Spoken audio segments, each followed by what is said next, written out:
ماشاء اللہ لا حول ولا قوة الا باللہ العلی العظیم اعوذ باللہ من الشیطان الرجیم بسم اللہ الرحمن الرحیم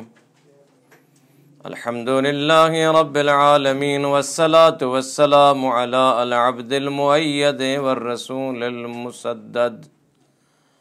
المصطفى الامجد والمحمود الاحمد حبیب الہ العالمین ابی القاسم محمد اللہم صل علی محمد وآل محمد وعجل فرجہم وعلی اولادہ الاطیبین الاطہرین الانجبین المعصومین المنتجبین المنتخبین الغر المیامین الذين أذهب الله عنهم الرجس وطهرهم تطهيرا اللهم صل على محمد وآل محمد ورحمة الله على محبيهم وشيعتهم ومواليهم ولعنة الله على أعدائهم ومنكر فضائلهم وغاصب حقوقهم من الآن إلى قيام يوم الدين وبعد يوم الدين اما بعد فقد قال امیر المؤمنین علیہ الصلاة والسلام الہی کفا بی عزا ان اکون لک عبدا وکفا بی فخرا ان تکون لی ربا الہی فاجعلنی کما تحب الہی صلوات درود بر محمد و اہل بیت محمد اللہم صلی علی محمد و آل محمد وعجل فرجہم الہی انت کما احب فجعلنی کما تحب۔ برادران محترم، عزیزان گرامی، ناظرین ذوی الاحترام، مجلس کی دوسری مناسبت اور دوسرا سلسلہ ہے۔ عرض کیا تھا کل بھی آپ کی خدمت میں کہ من لم یشکر المخلوق لم یشکر اللہ، جو انسان مخلوق خدا کا شکریہ ادا نہیں کر سکتا وہ اللہ کا شکر گزار بندہ نہیں ہو سکتا۔ اس عنوان سے جو وسیلہ بنے اور خصوصاً دفتر قائد ملت جعفریہ شعبہ قم، میں ان کا شکریہ ادا کرتا ہوں، تمام کابینہ کا اور تمام بزرگان کا اور تمام ذمہ داران کا، اور دعا کرتا ہوں کہ رب العزت اس دفتر کو دن دوگنی رات چوگنی ترقی عطا فرمائے، اور جتنا زحمت، جتنی کاوش، جتنی کوشش، جتنی سعی، جتنی اسٹرگل یہ کر رہے ہیں خالصتاً دین الہی کے لیے، مدتوں سے بہرحال ایک ایکٹیویٹیز اور ان کی فعالیت سے موقع ملتا ہے نزدیک سے دیکھنے کا۔ مجدداً خدا کی بارگاہ میں آج کی ان مناسبتوں سے، ماہ مبارک رمضان کے پاک لمحات سے، چونکہ یہاں پر دعاؤکم فیہ مستجاب، انفاسکم فیہ تسبیح، نومکم فیہ عبادہ، جہاں سو جانا عبادت ہو، جہاں سانس لینا تسبیح کا ثواب رکھتا ہو، وہاں یقیناً اعمال مستجاب ہیں اور دعائیں قبول ہیں۔ اور ویسے بھی اگر 40 مومنین روایت میں ہیں کہ اگر مل کے دعا کر دیں تو خدا بند عالم اس تمام انسانوں کے جس کے لیے دعا کی جا رہی ہوتی ہے ان پر اپنی خاص رحمتوں کے سائے نازل فرماتا ہے۔ اس توسل، اس تصدق سے شہدائے ملت تشیع اور خصوصاً قائدین بزرگواران جو اس دنیا سے رخصت ہو چکے، علامہ مفتی جعفر حسین مرحوم رضوان اللہ تعالیٰ علیہ، اور شہید مظلوم علامہ سید عارف حسین الحسینی صاحب کا مجلس کا ثواب بھی، اور اس مجلس کا ثواب ان کے کوئی سال فرمانے کے ساتھ کرنے کے ساتھ ساتھ مولانا توحیدی صاحب قبلہ کے مرحومین اور والدہ مرحومہ، چچا مرحوم، ان کی نانی مرحومہ، ان کی دادا مرحوم، ان کی دادی مرحومہ، ان کی دوسری چچی مرحومہ، دیگر مرحومین، پروردگار منان ان کو جوار ائمہ میں جگہ عطا فرمائے۔ جو مرد حضرات ہیں خدا ان کو کچہری آقا حسین نصیب فرمائے، جو خواتین ہیں ان کو کنیزان سیدۃ النساء العالمین میں سے شمار فرمائے۔ شب قدر کی مناسبت سے صراط مستقیم علی کے ذریعے سے گر سیکھ رہے تھے عبادت کے، کیسے حضرت امیر المومنین نے وہ راستے دکھائے، کیوں راستے نہ دکھا سکے وہ علی جو رسول کے راستے کا راہی ہو، جو پیغمبر خدا کی حکمتوں کے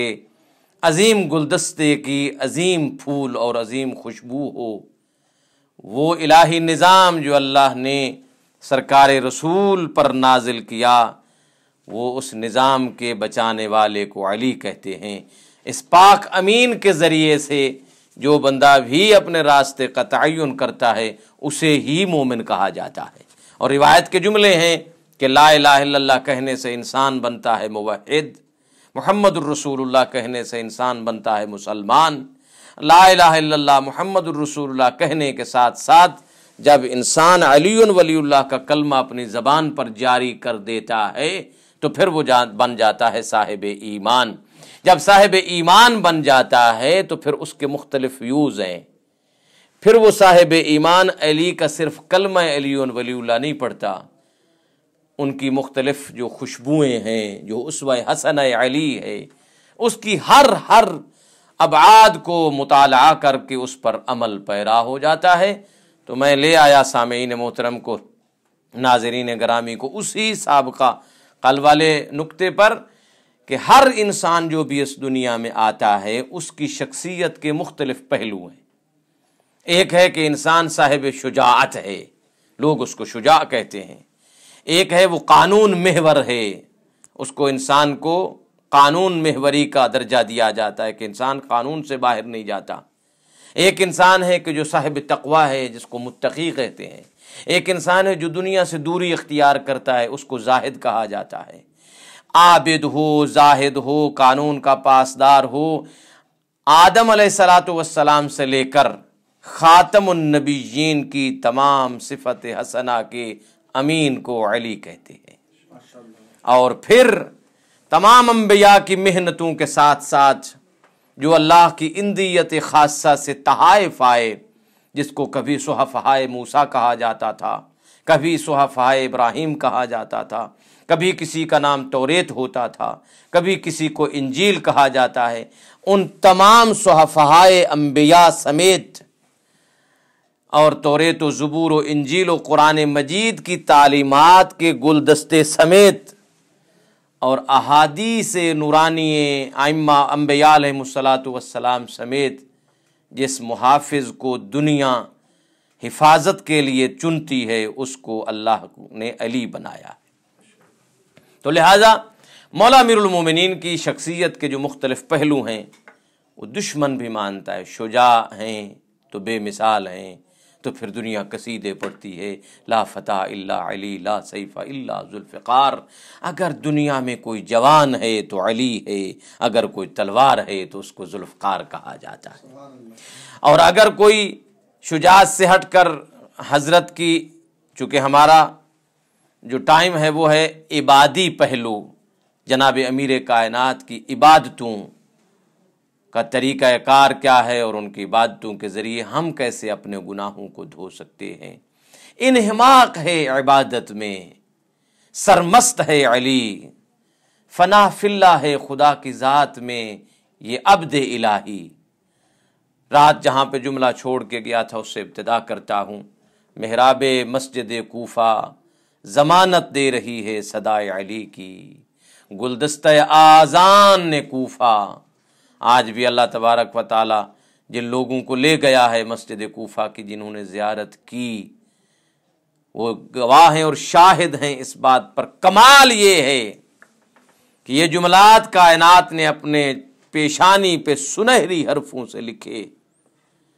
کہ ایک امام جو نمازیوں کے لیے اٹھانے کا سبب بن رہا ہے، کوفہ میں آذان گونج رہی ہے، وہ متقی امام، اسی لیے اذان میں ہم کہتے ہیں اشہد ان امیر المؤمنین و امام المتقین و قائد الغر المحجلین و قاتل المشرکین یعصوب الدین الی آخر حضرت کے جو القابات ہیں۔ ایک پہلو جناب کا شجاعت ہے تو اپنے مقام پر، تقوی ہے تو اپنے مقام پر، عدل ہے تو مجسمہ ہے، اور سخاوت ہے تو بے مثال ہیں، مسکین پرور ہیں تو لاسانی ہیں، یتیموں پہ ہاتھ پھیر رہے ہیں، تو پھر کوفہ سے مدینہ تک ضربت کے بعد یتیم ڈھونڈتے ہیں، کہاں گیا وہ علی جو رات کو ہمیں کھانا کھلاتا تھا۔ تو ان تمام پہلو حسنہ سے ہٹ کے ایک ایک کو اگر بیان کریں تو وقت انتہائی تھوڑا ہے۔ عبادی پہلو کی خدمت میں اس کو اجاگر کرنے کے لیے آپ کی خدمت میں عرض کرتے ہیں، نماز علی کا تذکرہ ہو رہا تھا تو آج شروع کر دیتے ہیں اسی کے آگے۔ لیلۃ الحریر، حتیٰ جنگ صفین کا جو تعریف مورخین نے لکھی، کئی ماہ تک اس جنگ کی یہ طولانیت ہے اور طویل ہوئی یہ جنگ، جس میں کئی ہزار لوگ بہرحال کام آئے۔ ابن عباس سے یہ روایت ہے، اور ابن ابی الحدید معتزلی اہل سنت برادران کے بہت بڑے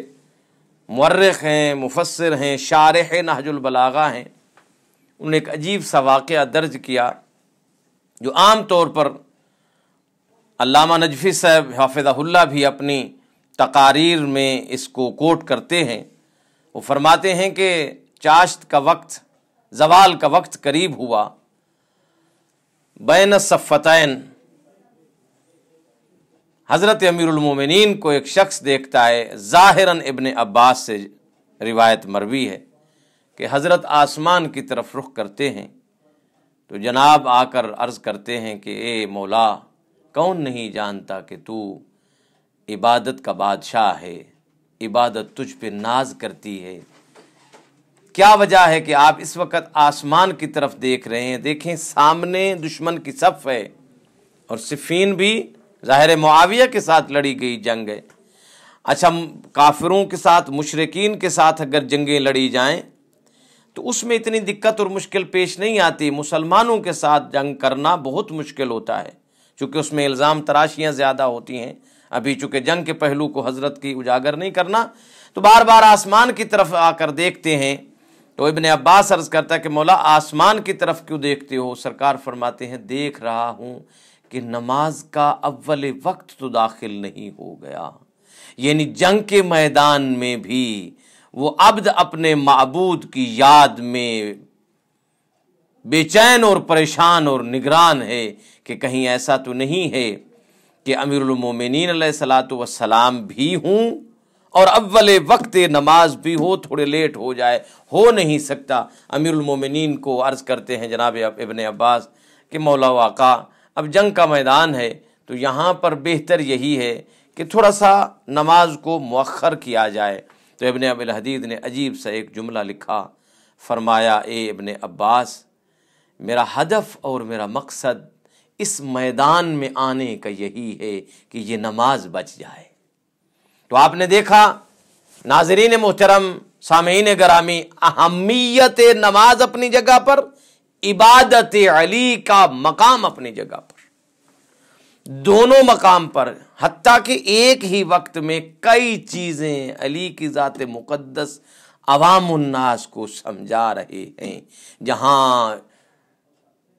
شجاعت کے گر، جہاں لڑنے کا طریقہ، جہاں شاگرد پروری، جہاں جہاد ہے، وہاں امامت بتا رہی ہے کہ مجھے متقی کہتے ہیں، میں صاحب تقوی ہوں، نمازیں مجھ سے گر سیکھتی ہیں، عبادت میرا ناز کرتی ہے۔ تو آئیے، جب ابن عباس نے یہ بات کی تو حضرت نے اس سے بڑھ کر اگلا جملہ یہ ارشاد فرمایا کہ جاؤ ابن عباس، سجادہ لے کے آؤ، مصلی لے کے آؤ۔ حضرت نے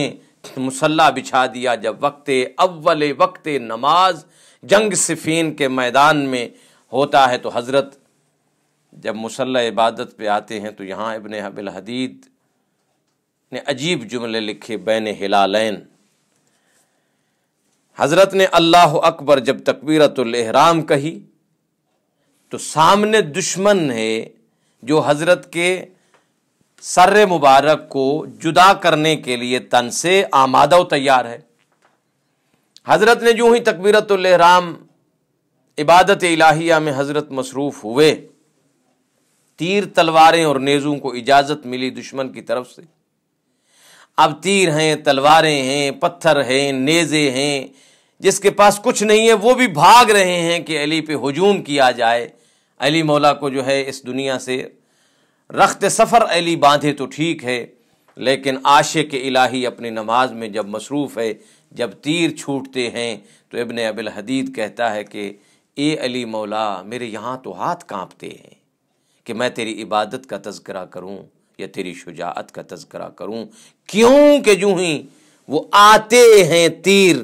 علی کو عبادت کا کعبہ سمجھ کر تیر طواف کرنے شروع کر دیتے ہیں۔ ابن ابی الحدید نے بڑا پیارا جملہ لکھا۔ تو آئیے ناظرین کرام، میرا عرض کرنے کا مطلب خلاصہ کلام ان چند جملوں کا کہ وہ علی جو میدان جنگ میں نماز کو ترک نہ کرے، وہ علی جو میدان جنگ میں بھی عبادت کا شاہکار ہو، جو صاحب تقوی ہو، جس کے متقی بیٹوں میں حسین جیسا بادشاہ ہو، جس کے متقی بیٹوں میں حسن جیسا پاک باز ہو، تو اس علی کی نماز کا کیا کہنا؟ تو پھر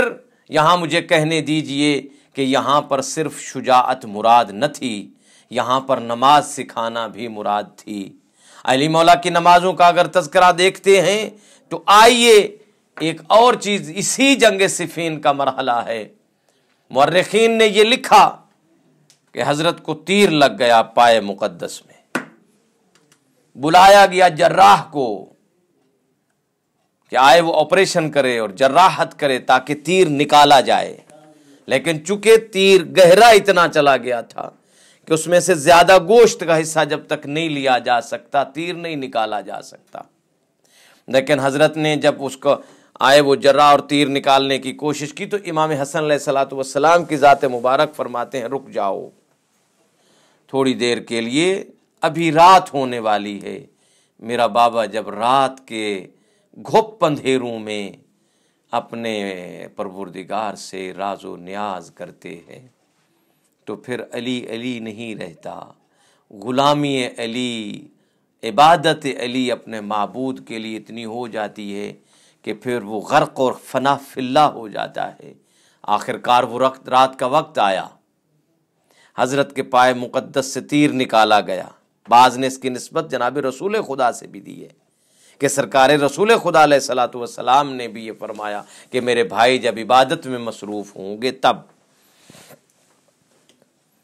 تو بہرحال جب تیر نکال لیا جاتا ہے حضرت کے پائے مقدس سے، تو جب نماز سے فارغ ہونے کے بعد دیکھا کہ مصلی پر خون نظر آ رہا ہے تو مولا علی نے تعجب سے پوچھا کہ یہ خون کیسا ہے؟ تو پھر کہنے والوں نے یہ عرض کیا کہ آقا مولا جراح نے آپ کے پائے مقدس میں لگا ہوا وہ تیر نکالا ہے جس کا خون نکلا ہے اور آپ کے مصلی پر آیا ہے۔ تو اب آئیے، اگر تیروں کی بارش میں بھی علی علیہ السلام جیسا بادشاہ، عبادت گزاروں کا سردار، نماز میدان جنگ میں بھی جس کی عبادتیں ترک نہ ہوں، آدھی رات کو اٹھ کے بھی جو درختوں کے، میں یہاں پر ایک جملہ بعنوان استدلال علماء امانتاً سپرد کرنا چاہ رہا ہوں کہ اگر دیکھا جائے کہ علی مولا علیہ الصلوۃ والسلام کی عبادت کے لیے وہ گھر کافی تھا کہ جس گھر میں جناب سیدہ بھی تھی، جس گھر میں جناب حسنین بھی تھے، اگر اس طرف نگاہ کرتا تو ادھر حسنین جیسا عبادت کا کعبہ ہے، جوانان جنت کے سردار ہیں جن کا چہرہ دیکھنا خود باپ کے لیے عبادت ہو، جن کے اپنا خود بابا کے چہرے کو دیکھنا عبادت ہو۔ اگر ادھر نظر کرتے ہیں تو بولتا ہوا قرآن، عصمت کبریٰ پہ فائز بی بی، وارث ہے تطہیر، نبوت کا حصہ دار، امامت کی محافظہ، بولتا ہوا شریعت کا قد آدم جناب سیدہ موجود ہے۔ ادھر دیکھیں تو عبادت، ادھر دیکھیں تو عبادت، خود کعبہ عبادت، یعنی عجب کمال ہے۔ اتنی عبادتوں کے درمیان پھر بھی ابو درداء نے پوچھا مولا آپ عبادت کرنے باہر کیوں تشریف لے جاتے ہیں کبھی؟ تو بعید نہیں کہ علی مولا جواب دے، میں رات کے گھپ اندھیروں میں خدا کو تلاش کرتا ہوں کہ کوئی مجھے کسی قسم کی پریشانی اور کوئی آڑے نہ آئے۔ اور پھر آپ نے دیکھا اس بات کو علامہ اقبال نے بھی اپنے بعض اشعار میں کوٹ کیا کہ جس میں مرتا ہوں خاموشی پر یہ آرزو ہے میری، ایسا سکوت جس پر تقدیر بھی فدا ہو، یعنی سکوت میں اور انتہائی پرامن ماحول میں جو اللہ سے راز و نیاز کرتا ہے اسے علی کہا جاتا ہے۔ اور آپ ماشاءاللہ اس بات کی طرف آگاہ ہیں اور واقف ہیں، مستحضر ہیں کہ دعائے کمیل ایک ایسا ذخیرہ، حتیٰ کہ حضرت کمیل کا سرکار نے ہاتھ پکڑا کہ اے کمیل، آپ کو آج ایک ایسی سعادت نہ دے دوں جو دنیا اور آخرت سے بھاری ہو۔ تو پھر یہاں پر کون سی ایسی دعا ہے جس کی طرف حضرت نے اشارہ نہ کیا ہو؟ میرا اللہ میرے وہ گناہ بخش دے جو بلاؤں اور آفتوں کے نازل ہونے کا سبب بنتے ہیں۔ اور پھر کیا کمال ہے، ایک ایک جملے پہ اگر انسان غور کرے اس عابد الہی کے لیے، اس زاہد پروردگار کی طرف جو دنیا کو طلاقیں دیتا ہے تاکہ خدا مل جائے، جو عبادت آدھی رات کو کرتا ہے تاکہ خدا مل جائے، جو بستر رسول پر سو جاتا ہے تاکہ خدا مل جائے، جو مرضی الہی کو خرید لیتا ہے، وَمِنَ النَّاسِ مَن يَشْرِي نَفْسَهُ ابْتِغَاءَ مَرْضَاتِ اللَّهِ۔ وقت جو ہے وہ انتہائی قریب ہونے والا ہے۔ مجھے ایک روایت در حقیقت اس کتاب سے عرض کرنا تھی، تیمناً و تبرکاً، جس کے بارے میں دیکھیں سرکار رسول خدا